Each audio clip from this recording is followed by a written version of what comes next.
Chapter 25. Jeannie had worked in the sometimes cutthroat, always intense, late nights, high-stakes finance world for 7 years of her life, but nothing had prepared her for Dream Harbor's Fall Festival costume contest. Logan sat beside her at the judging table, his face set, in an expression of grim determination. She nudged his leg with hers. Isn't this supposed to be fun? She whispered, although at this point, even she was beginning to doubt it.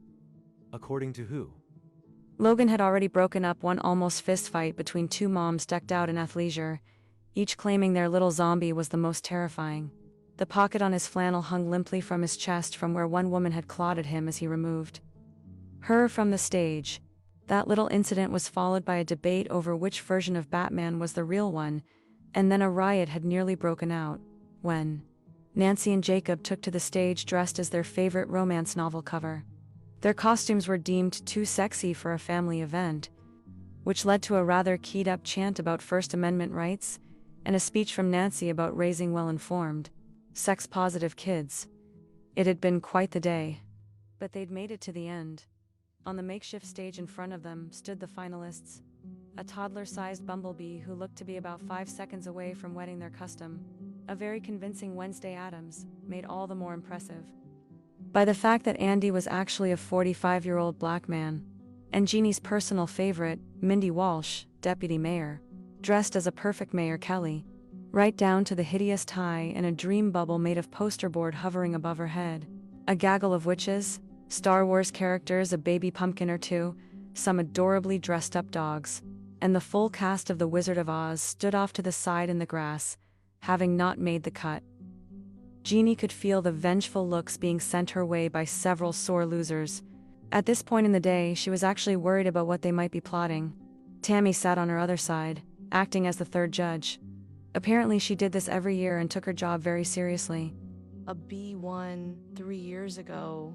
She whispered now, leaning in toward her fellow judges. Logan blew out a long sigh on her other side. Does that matter? Asked Jeannie. It sure does, honey. Tammy sounded utterly shocked at her ignorance. People wouldn't like it if the winner was always a B. Tammy was a transplant, born and raised in Louisiana. It was evident in everything she said. Right, of course. Tammy scanned the stage again, like maybe she'd pick up on some detail that would make the winner suddenly obvious. Well, I think Andy put in a lot of effort. Jeannie said. Tammy scoffed. It's not about effort. It's about the best costume, objectively speaking. Objectively speaking? Sure. Jeannie could have sworn Logan groaned beside her. He seemed to be slumping further and further down in his chair, like the thing was swallowing him alive. So, the winner should obviously be. Jeannie hesitated, hoping Tammy would fill in the answer for her, and Tammy was more than willing to oblige. Mindy as Mayor Kelly, gotta be.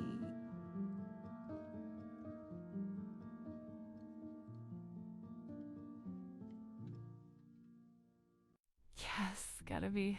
Agreed. Logan, do you want to weigh in here? Tammy leaned forward to see past Jeannie. He shook his head so hard that Jeannie worried it would snap from his body and roll away. Nope, you nailed it again, Tammy. Mindy, it is. Tammy smiled. Great. I will relay the results to Pete. I hope she hurries. I think the bee's gonna lose it. Logan glanced at the stage, where the little bee now had her legs crossed, and then over to where Tammy and Pete were discussing the results. Pete seemed to be shaking his head as though he disagreed with the winner. Tammy glanced back at the judging table, gesturing toward Jeannie and Logan. Oh, no. Are we going to have to deliberate again? Is there some rule about not dressing up as a real person? Jeannie asked. She officially never wanted to see another costumed town resident ever again. Hell no. Logan growled. He stood up from his seat at the judge's table and cupped his hands around his mouth. Mindy wins. Little B second place, Andy third. Collect your free donut coupon from Pete and clear the stage. Groans of dismay mingled with cheers of excitement, and if Jeannie wasn't mistaken, some rather loud boos from the back of the crowd. Mindy pumped a fist in the air in a silent gesture of victory, and the little bee ran off to the bathroom. Geez, you weren't kidding. That was intense. Jeannie said with a sigh. She was actually sweating. Logan gave her a rueful smile. I told you, this town can be a lot. Jeannie twined her fingers with his, and Logan's smile hitched higher. I like it. How do you feel about haunted houses? He asked, mischief glinting in his eyes as the sun sank below the trees. A pleasant thrill raced up Jeannie's spine. Nothing can be scarier than them.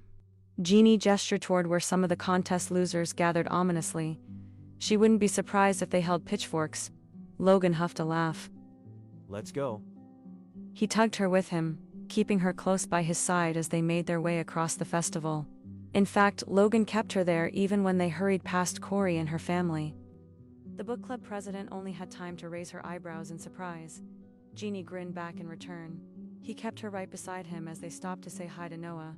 Even as the fisherman's grin grew bigger and he actually winked at Jeannie, Logan held her hand as they passed the bakery tent and waved to Annie and Hazel inside. He even brushed a kiss on her cheek as they waited in line for Linda and Nancy to let them into the firehouse turned haunted house.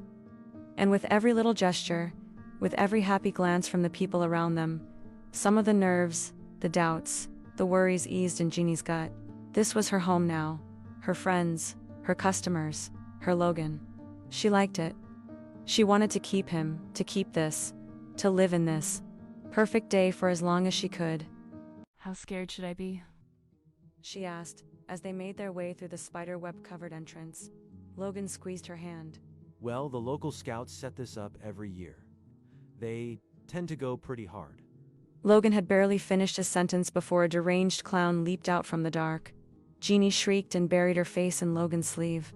The clown cackled maniacally and returned to his position to scare the living hell out of the next customers. Huh. Are you okay? Logan asked, amusement clear in his voice. Yep, fine. Totally fine. She said, her face still pressed against him, her heart racing. He chuckled softly and led her around the next corner. A rather undersized witch stirred a smoking cauldron in the corner, but she recognized Logan and gave him a big grin before remembering her role and fixed her face back into a scowl. Jeannie stifled a laugh. Logan tugged her along, the smile clear on his own face even in the dark. They wound their way through the maze-like interior of the house, with Jeannie clinging to Logan's hand. If she was honest, after the first scare from the clown she was fine, but any excuse to be this close to Logan was good with her. Maybe they weren't going to hide anymore, but it was fun to be away from the prying eyes of the town for a few minutes. Especially when Logan pulled her into a corner, his mouth finding hers in the dark. Hi. She whispered against his lips. Hey, His voice was a low rumble. are you enjoying the festival? He asked, nipping her bottom lip. Very much. His hands traced her hips. He squeezed her ass and tugged her closer. Even more so now. She sounded out of breath like they had run through the haunted house. Logan groaned, nuzzling against her neck.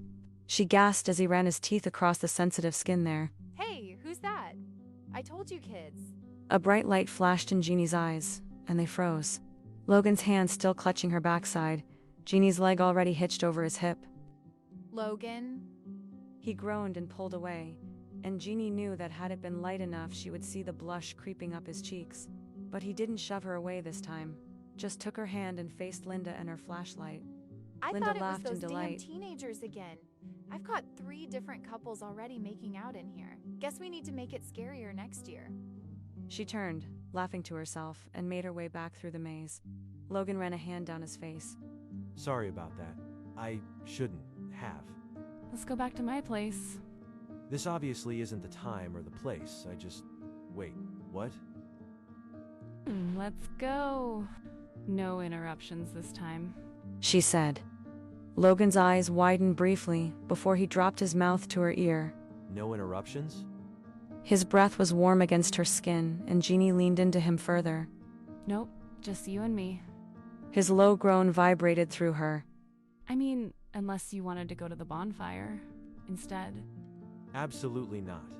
He grabbed her hand, and they raced through the rest of the haunted house, leaving a very confused axe murderer and headless horseman in their wake.